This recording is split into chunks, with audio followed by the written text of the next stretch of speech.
എന്നാണ് ബജറ്റ് അവതരിപ്പിക്കപ്പെടുക. എന്തൊക്കെയാണ് കെ.എൻ. ബാലഗോപാൽ ബജറ്റിൽ കരുതി വെച്ചിട്ടുള്ളത് ജനങ്ങൾക്ക് വേണ്ടി എന്നുള്ളത് നമുക്ക് ഇന്ന് അറിയാൻ കഴിയും. അപ്പോൾ നമുക്കിന്ന് ഒരുപക്ഷെ ഈ ബജറ്റ് ദിനത്തിൽ നമുക്ക് ഒരുപാട് പ്രതീക്ഷകളുണ്ട്. അതുപോലെ തന്നെയാണ് സംസ്ഥാന ബജറ്റിൽ മലബാറിനുമേറെ പ്രതീക്ഷകളുണ്ട്. ടൂറിസം മേഖലയിലെ വികസന പദ്ധതികൾക്ക് വൻ തുക വകയിരുത്തുമെന്നാണ് മലബാറിൻ്റെ പ്രതീക്ഷ. ഇന്ന് പ്രഖ്യാപിക്കുന്ന ബജറ്റിൽ വലിയ പ്രതീക്ഷയാണ് മലബാറിനുള്ളത്.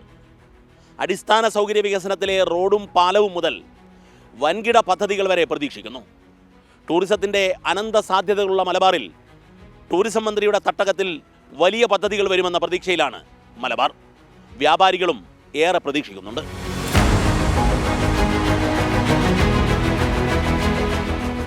വികസനത്തിൽ തിരുവനന്തപുരത്തിനും കൊച്ചിക്കും ഒപ്പമെത്താനുള്ള നെട്ടോട്ടത്തിലാണ് പണ്ട് രാജഭരണകാലത്തെ പ്രൗഢമായ കോഴിക്കോട് നഗരം ഉൾപ്പെടുന്ന മലബാർ മേഖല. വാസ്കോഡഗാമ കപ്പലിറങ്ങിയ നാട്ടിൻ്റെ തുറമുഖ പ്രതാപം വീണ്ടെടുക്കാൻ ഏകവഴി ബേപ്പൂർ തുറമുഖത്തിൻ്റെ വലിയ വികസനമാണ്. കൂടുതൽ ഇടങ്ങളിലേക്കുള്ള കപ്പൽ സർവീസും മലബാറിൻ്റെ ബജറ്റ് പ്രതീക്ഷയാണ്. കോവിഡിന് ശേഷം യാത്രക്കാരുടെ എണ്ണം ഗണ്യമായി വർദ്ധിച്ചിട്ടുണ്ട്. അതിനനുസരിച്ചുള്ള connectivity, air, rail, road, water connectivity ഇല്ല. താരതമ്യേന തെക്കൻ കേരളത്തേക്കാൾ വളരെ ശോചനീയമായ സൗകര്യങ്ങൾ മലബാറിലുള്ള പല കാര്യങ്ങളിലും. ഇതിനൊക്കെ ഒരു പരിഹാരം ഉണ്ടായേ തീരുള്ളൂ. പാതി വഴിയിൽ ഉപേക്ഷിച്ചു പോയ മോണോ റെയിൽ അല്ലെങ്കിൽ മെട്രോ റെയിൽ പദ്ധതിയിലും നേരിയ പ്രതീക്ഷ കോഴിക്കോടിനുണ്ട്. കൂടുതൽ വലിയ ടൂറിസം വികസന പദ്ധതികൾ ബേപ്പൂരിലും വടകരയിലും കുറ്റ്യാടിയിലുമെല്ലാം എത്തുമെന്ന് പ്രതീക്ഷിക്കുകയാണ്. വടക്കേ അതിർത്തിയിലെ കാസർകോട്ടെ ജനങ്ങൾക്ക് വലിയ ആവശ്യം മെഡിക്കൽ കോളേജിന്റെ പ്രവർത്തനം വേഗത്തിലാക്കലാണ്.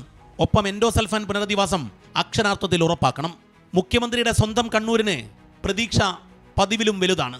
അഴീക്കൽ തുറമുഖവും എയർപോർട്ട് വികസനവും അടിസ്ഥാന സൗകര്യ വികസനവും കൂടാതെ വലുതും ചെറുതുമായ നിരവധി ടൂറിസം പദ്ധതികളുടെ പ്രഖ്യാപനമുണ്ടാകുമെന്നും കണക്കുകൂട്ടുന്നു.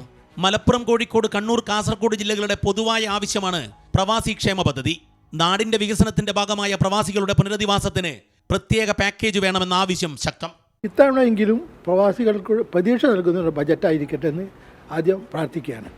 ഞങ്ങൾ ഈ കേരള ഗവൺമെൻറ്റിനോട് തന്നെ, കേരളത്തിലെ മുഖ്യമന്ത്രിയോടും ധനകാര്യമന്ത്രിയോടും ഒക്കെ ബജറ്റിന് പറഞ്ഞ അവസരത്തിൽ ഞങ്ങളതിൻ്റെ പ്രപ്പോസൽ തയ്ക്കാൻ ഞങ്ങൾ അഭ്യർത്ഥിക്കുകയും അത് സംബന്ധിച്ച് പ്രധാനമായിട്ട് തിരിച്ചു വരുന്നൊരു പുനരധിവാസം, റീഹാബിലിറ്റേഷൻ, അതൊരു വലിയൊരു പ്രധാന ഘടകമാണ്. ആ റീഹാബിലിറ്റേഷന് വേണ്ടിയിട്ട് വലിയൊരു എമൗണ്ട് മുടക്കുന്നതോടൊപ്പം തന്നെ ക്രിയാത്മകമായി തിരിച്ചു വരുന്നവരെ എങ്ങനെ പുനരധിവസിക്കണം. വയനാടിന്റെ കണ്ണീരിനു പരിഹാരം എങ്ങനെയെന്നത് ബജറ്റിൽ പ്രതീക്ഷയോടെ കാത്തിരിക്കുന്നുണ്ട് ഒരു ജനത. അതിതീവ്ര ദുരന്തമായി കേന്ദ്രം പ്രഖ്യാപിക്കപ്പെട്ട ചൂരൽമല, മുണ്ടക്കൈ ദുരന്തബാധിതരുടെ പുനരധിവാസ പ്രവർത്തനങ്ങൾക്ക് ആവശ്യമായ ഫണ്ട് വകയിരുത്തുക പ്രധാന വിഷയമാണ്. കേന്ദ്ര പാക്കേജ് ഇല്ലാതെ വയനാട് പുനരധിവാസത്തിന് ബാലഗോപാൽ മാജിക് എന്താണ് എന്നതാണ് ഏറെ നിർണായകം. രണ്ടാം പിണറായി സർക്കാരിന്റെ അവസാന സമ്പൂർണ്ണ ബജറ്റിൽ മലബാർ കൂട്ടിയും കിഴിച്ചും വലിയ പ്രതീക്ഷയിൽ മണിക്കൂറുകൾ എണ്ണി നീക്കുകയാണ്. കോഴിക്കോട് നിന്നും ദീപക് ധർമ്മടം, 24. എന്തായാലും മലബാർ പോലെ തന്നെ തെക്കൻ തിരുവിതാംകൂറിനും അതുപോലെ കൊച്ചിക്കും ഒക്കെ നല്ല പ്രതീക്ഷയുണ്ട്. കൊച്ചിയും മലബാറും അതുപോലെ തന്നെ തെക്കൻ കേരളവും ഒക്കെ ഒരുപാട് പ്രതീക്ഷിക്കുകയാണ്. ബജറ്റിൽ എന്തൊക്കെ വാരിക്കോരി കൊടുക്കാൻ കഴിയും എന്നുള്ളത് തന്നെയാണ് ഏറ്റവും വലിയ പ്രശ്നം.